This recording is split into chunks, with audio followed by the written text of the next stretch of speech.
Hello everyone. In this video we're going to be solving an octic polynomial equation. So we do have x minus 1 to the 8th power plus the quantity 3x minus x squared plus 1 to the 4th power is equal to x plus 2 quantity to the 4th power. So there is no formula obviously for octic, not even for quintic and above, right? So, but this is a special type of equation and we're going to manipulate this in a special way. Okay, obviously I'm just saying this because it's not possible to solve all octic equations.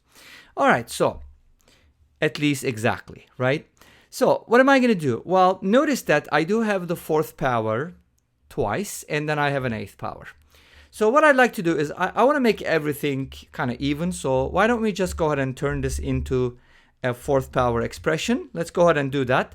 How do I turn this into a 4th power? Well, I can just write the x minus 1 to the 8th power as x minus 1 squared to the 4th power, because 2 times 4 equals 8.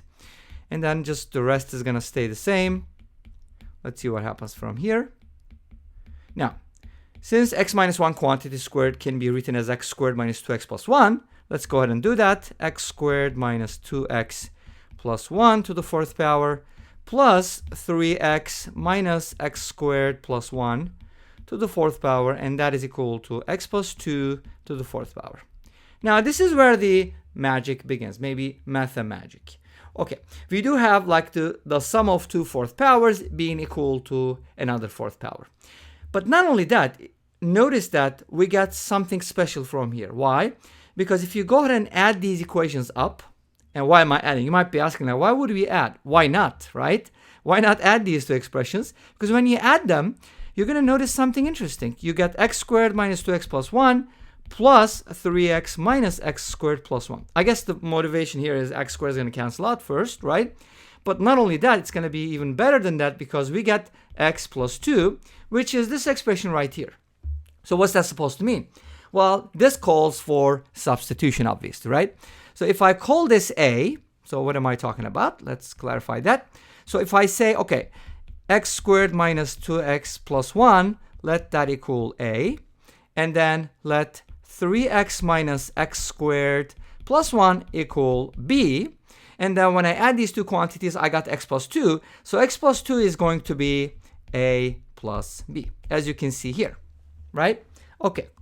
Now, what am I going to do with this? Well, I'm going to substitute, obviously. So I'm going to be getting a nicer expression, much nicer. So it's going to look like the following. It's going to be a to the 4th power plus b to the 4th power is equal to a plus b to the 4th power. And this is significant because it really simplifies the whole process. Okay, now how do I proceed? Well, we're going to be using the binomial theorem or the Pascal's triangle, whatever you will call that, to expand the right-hand side. So let's go ahead and do that. If you expand the right-hand side, and I would like to write it, if you don't mind, I'd like to write that first because it's better if I have more terms on the left-hand side. It just works better. So let me go ahead and expand this and put that on the left-hand side. So it's going to look like the following. A to the 4th power plus 4, a cubed b plus 6a squared b squared plus 4ab cubed plus b to the 4th power. And if you're asking where this comes from, I'd like to refer you to Pascal's triangle or the binomial coefficient. So these are like 4 choose 1, 4 choose 2, 4 choose 3, so on and so forth. Now notice that here a lot of things cancel out. For example, a to the 4th, not a lot, but a couple, but it's good enough. So a to the 4th plus b to the 4th is going to cancel out, leaving us with 0 on the right-hand side, which is really nice. And then now we can work it out by factoring this expression because it has a common factor, which happens to be 2a squared b squared, right? Okay, cool. So I can write it as, well, actually not 2a squared b squared. What am I talking about? It's 2ab. So when I take out the 2ab, which is the common factor, I end up with 2a squared plus 3ab plus 2b squared. I can't make the joke to be or not to be, right? Because it's 2b squared. All right. Now, this is equal to 0. And this is good because we have 0 on the right-hand side. And our expression is much, much simpler. Because what I have is, a quadratic multiplied by another quadratic, which is very easy to solve. Okay, thanks to the substitution. Now, what am I going to do? Well, I'll be basically setting everything equal to 0, right? So we get this equal to 0 or this expression equal to 0. I'm going to deal with them separately because the first case is kind of easy. So let's go ahead and do that first. So if AB is equal to 0, this implies what? This implies A is equal to 0 or B is equal to 0. And B or means either one of them is 0 or both of them is 0. Both of them are 0, right? Is that the right word? Whatever. Okay, so if A is equal to 0, what is that supposed to mean? Now let's go back here and remember what A equals. So A is equal to x squared minus 2x plus 1. So if x squared minus 2x plus 1 is equal to 0, in other words, x minus 1 quantity squared is equal to 0, this just means that x is equal to 1. Great. So x equals 1 is a solution, and this is valid because we didn't really square both sides, so we did not introduce any extraneous solutions. Great. So x equals 1 is a valid solution. What about b equals 0? Well, b is the other term, which is 3x minus thing. So let's go ahead and write that down. So we have 3x minus x squared. I think that's a plus 1, right? Plus 1 is equal to 0. Great. I'd like to negate both sides because I want to keep my x squared, positive. So this equation is going to look like x squared minus 3x minus 1 is equal to 0. Obviously, this is a quadratic equation, and it has two real solutions. Why? Because c is negative, a is positive. So in this case, we always have real solutions. Okay.